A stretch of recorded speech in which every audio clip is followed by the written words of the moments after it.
देखो इस वीडियो के अंदर अपन एक बार ये डायरेक्टरी को वापस देखते हैं, जो अपन ने देखा कि 1935 के अधिनियम से सेंटर के अंदर आई, सेंट्रल एग्जीक्यूटिव के अंदर, और 1919 के अधिनियम से प्रांतों में थी। तो एक बार और समझोगे, मुझे लगा कहीं जैसे बीच में डुप्लीकेसी इसके अंदर हुई है। तो देखो ये डायरेक्टरी जो मतलब रूल ऑफ टू, और एग्जीक्यूटिव के अंदर है rule of to.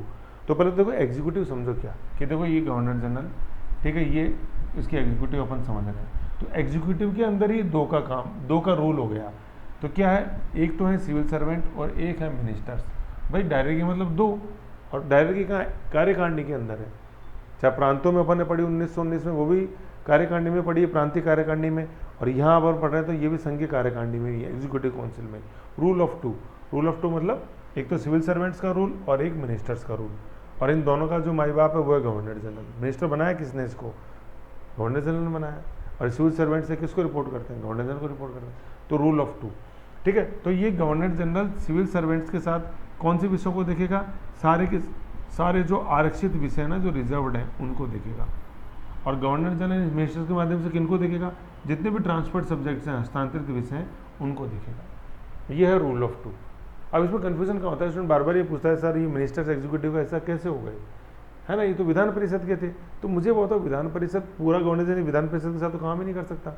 Vidhan Parishad में याद करो 1909 में तो थी 60, फिर 1919 में अपना देखा 60 हो गए, और मैक्सिमम भाई मिनिमम अपन 60 देखते हैं, और फिर 1935 के अधिनियम में आ जाते हैं, तब अपन देखते हैं कि वो 260 हो गई काउंसिल ऑफ स्टेट्स में, और उधर 375। समझ रहे हो। तो ये भाई पूरे काउंसिल ऑफ स्टेट्स को मतलब विधानमंडल को साथ लेकर अपन चल ही सकते हैं, काम करना केवल मिनिस्टर्स के थ्रू। तो ये विधानमंडल के सदस्य होते थे मिनिस्टर्स, और एग्जीक्यूटिव काउंसिल को रेस्पॉन्सिबल बनाने के लिए, उत्तरदायी बनाने के लिए इनको एग्जीक्यूटिव काउंसिल में शामिल किया गया। ये थे, ये समझ गए। और इन्हीं को बोला अतिरिक्त सदस्य, ये ऐसे एडिशनल। तो पहले तो ये गवर्नर जनरल के एग्जीक्यूटिव काउंसिल में बैठते थे क्योंकि कम होते थे, लेकिन जब अपन ने देखा कि 1909 के अधिनियम से भाई ये 60 हो गए, तो फिर अलग हाउस बना दिया गया जो कि सिंगल हाउस था। 1919 के अधिनियम से इनके लिए डबल बाइकैमरियल हाउस बना, दो द्विसदनीय बाइकैमरियल, एक अपने काउंसिल ऑफ स्टेट्स और एक अपने सेंट्रल लेजिस्लेटिव असेंबली, ऐसे, ठीक है ना। तो ये चीज़ है। तो कार्यकारिणी के अंदर दोनों आते हैं, क्या, सिविल सर्वेंट्स और मिनिस्टर्स। यू आरक्षित विषयों को देखेंगे, सिविल सर्वेंट्स मतलब governor general with civil servants देखेगा आरक्षित, गवर्नर जनरल विद मिनिस्टर्स देखेगा अपने हस्तांतरित ट्रांसफर। ये जो था गवर्नर जनरल और सिविल सर्वेंट्स, इनके पास क्या था, पावर थी इनके पास, लेकिन पावर थी लेकिन इनके पास रेस्पॉन्सिबिलिटी कुछ भी नहीं थी। पावर थी, और यहाँ पे क्या है, पावर कुछ भी नहीं थी, पूरी की पूरी रेस्पॉन्सिबिलिटी इनके पास थी, यूँ। और ये दोहरी मार थी इनके ऊपर, क्या, एक तो गवर्नर जनरल के प्रति भी उत्तरदायित्व होते थे, या जैसे प्रांतों में बोलेंगे तो गवर्नर के प्रति भी उत्तरदायित्व होते थे, और विधानमंडल के प्रति भी उत्तरदायित्व थे क्योंकि उनके सदस्य होते थे, और मंत्री नियुक्त करता था गवर्नर जनरल, इसलिए गवर्नर जनरल की भी हाँ मिलाते थे ऐसे। क्योंकि अपन देखते विधानमंडल में किसी पार्टी का बहुमत नहीं होने के कारण ये इसके हाँ मिलाते थे। 1919 में पढ़ा था अपन ने। ऐसे ये डायरेक्टरी है। डायरेक्टरी मतलब rule of two, civil servants and ministers. कहाँ पे रूल ऑफ टू, कार्यकारिणी में।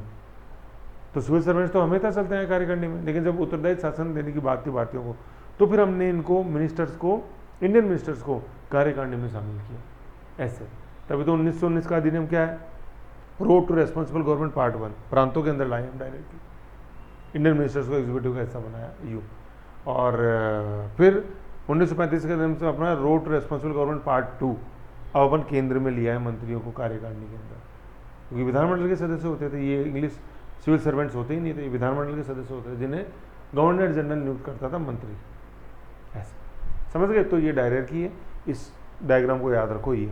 अब जैसे अपन ने पढ़ा 1935 में पढ़ाया था आरक्षित विषय, इनको कौन देखेगा, इनका प्रशासन गवर्नर जनरल अपने परिषद के सदस्यों सिविल सेवकों के साथ माध्यम से करता था, ठीक है ना। और इधर कौन था, गवर्नर जनरल, इनका प्रशासन अधिकाधिक 10 मंत्रियों की सहायता से चलाएगा, कौन, गवर्नर जनरल। इनका प्रशासन वह है, मतलब गवर्नर जनरल 10 मंत्रियों की सहायता से चलाएगा। मंत्रियों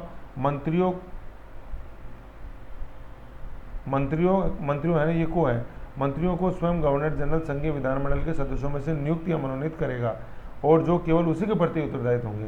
मंत्री संघीय विधानमंडल लेजिस्लेचर के प्रति उत्तरदायी होंगे, मतलब केवल उसी, मतलब काम के मामले में केवल उसी। बाकी तो अपन ने पढ़ा था, इनके ऊपर दोहरा उत्तरदायित्व होता था।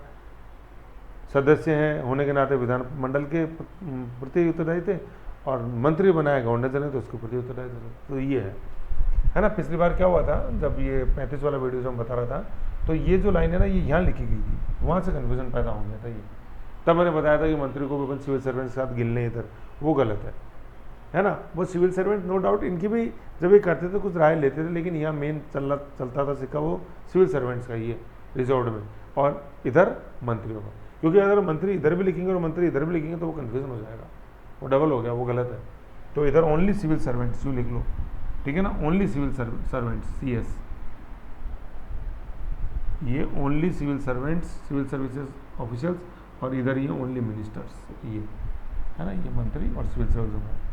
तो ये बिल्कुल क्रक्स है एक डायरेक्टरी का, चाहे वो प्रांतों में हो चाहे सेंटर में हो, चलेगा सिस्टम ऐसा ही। डायरेक्टरी मतलब रूल ऑफ 2, तो 2 आ गए ना, सिविल सेवक आ गए और मिनिस्टर्स आ गए। ये और मिनिस्टर्स के प्रति दोहरा उत्तरदायित्व, विधान परिषद के प्रति भी और गवर्नर जनरल के प्रति भी। या प्रांतों में अपन बोले तो प्रांतीय परिषद के प्रति भी, और अपने प्रांतीय विधान परिषद के प्रति भी, और प्रांतीय गवर्नर के प्रति भी। ये डायरेक्टरी बिल्कुल एक नटशेल में बिल्कुल क्लियर कट इसमें अपन ने समझी है, ऐसे इसको समझो।